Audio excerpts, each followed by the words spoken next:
Bienvenue à cet autre point de notre formation consacrée au ladage ou encore à l'ensemencement.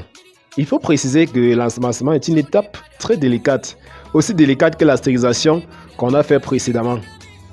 Parce que si vous faites des négligences, l'erreur que vous allez commettre va venir annuler ou du moins anéantir cette étape précédente, c'est-à-dire la pasteurisation ou du moins la stérilisation. Alors, pour cette étape de ladage, on a besoin de quelques matériels ou du moins quelques équipements.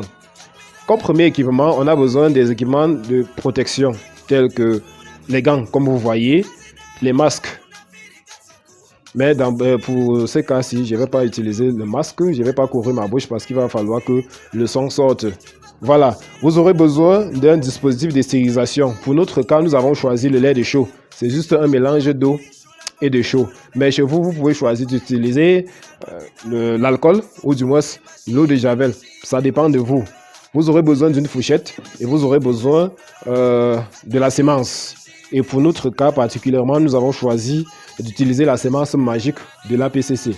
L'APCC, c'est une start-up musicale qui produit des semences hyper productives de haute qualité appelées les semences magiques. Donc, vous pouvez vous renseigner la sémence de magique de l'APCC, même sur la toile.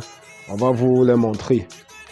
Cela étant dit, lorsque vous avez réuni tous ces matériels, il faut, numéro 1, stériliser d'abord les éléments nécessaires, c'est-à-dire la table d'ensemencement et la fourchette, sans oublier la boîte de semences, bien sûr. Pour stériliser la table d'ensemencement, vous pouvez juste porter un peu d'eau de javel diluée et puis laver la table avec, ou bien lait de chaux. Si vous avez choisi d'utiliser lait de chaux, vous portez tout simplement une quantité et puis vous lavez votre table avec.